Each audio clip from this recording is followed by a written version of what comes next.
Hi, welcome to Hyperion Hype Club. My name is McKenna and I love the Kingdom Keepers books by Ridley Pearson.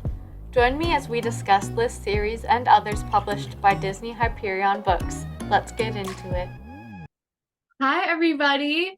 So I am popping in this week to talk about the brand new Percy Jackson and the Olympians, the Chalice of the Gods by Rick Riordan. That is how they say it is pronounced on the newest Olympian podcast.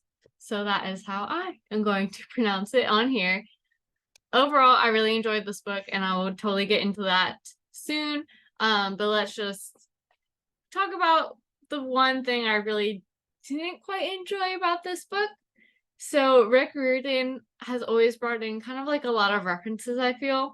And Percy Jackson is very much like a 2000s character for me, like early 2010s and stuff. And there were a lot of modern references that kind of like took him way like a obviously like more like present day.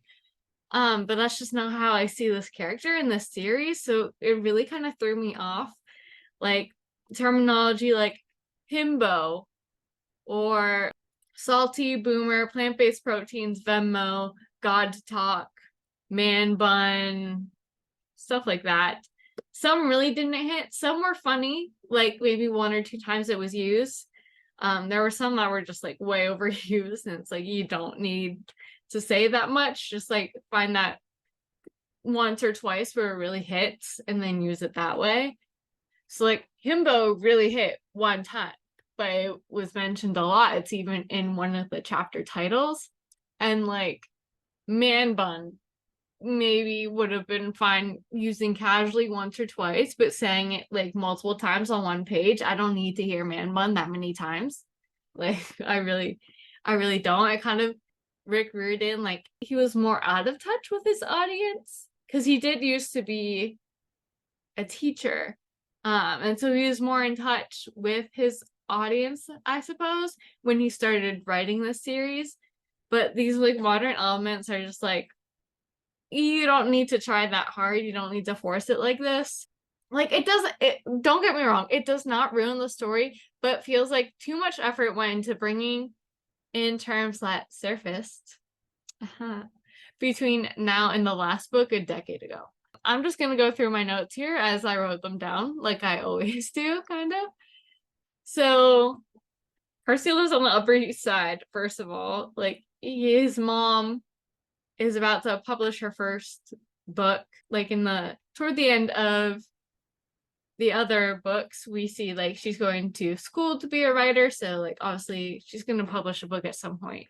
They're not going to make her a failure, okay? But yeah, and then his stepdad is a teacher, so how can they afford to live on the freaking Upper East Side? I don't get that. Okay, this book still has all those Percy interjections that I love and make this book more relatable, even though obviously most, if not all, of us aren't demigods. Still gotta love it.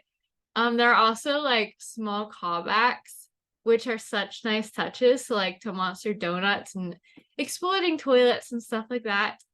One thing, like the main thing that I thought was brilliant about this book was that it brought more minor gods into it, kind of mirroring what Percy made the major gods promise at the end of the last Olympian, like honoring and recognizing the minor gods more, and the minor gods and all the gods in general doing better to like recognize their children. But yeah, bringing more minor gods into it I thought was great. Also, I have a question for you guys. You can comment on the YouTube video and or you can answer the question that's in the Spotify description. But what would likely be at heebie-jeebies that you would go to first? I don't know. I'd probably go to like a Pac-Man machine or something. I remember my older sister's orthodontist, when she was having her appointment, I'll always go and play like Mrs. Pac-Man and this one like motorbike arcade game. So, I don't know, like playing Mario Kart. Oh yes, especially if my dad's there because he gets so mad, especially on the Maple Treeway course on like the Wii version. He hates those caterpillars.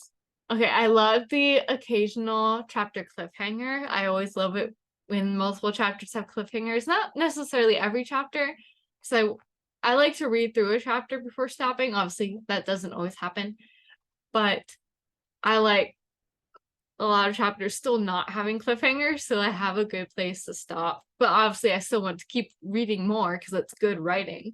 Another thing, Annabeth is a romantic now.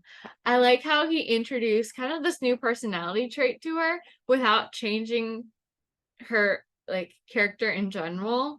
But yeah, she's a romantic. Really heart like is pretty obvious. She puts it out there. And then Rick Riordan perfectly set up this book to be a trilogy. So I'm very excited for the future books. Although I'd love for there to be more books beyond this trilogy. Because it even says like right on the back of the book, the whole thing is like Percy's going on a quest to get into college. But I would love to hear about his and Annabeth's time in college. I think that'll be fun.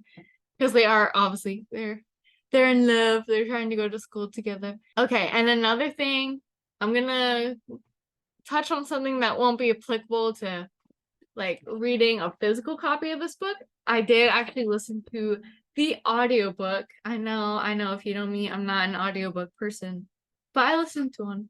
So this book was narrated by Jesse Bernstein, and I wasn't a big fan of his narration work. Obviously, I'm sure some people are. I was not. I kind of got used to his voice at the end, but not really. But I really couldn't get used to his Grover voice. It was very nasally, and I know the narrator has to do his best to distinguish the characters' voices from one another, but it was way too nasally, and it kind of took me out of it sometimes. But overall, I love this book, audiobook version and regular version, and I think you guys should definitely give it a shot.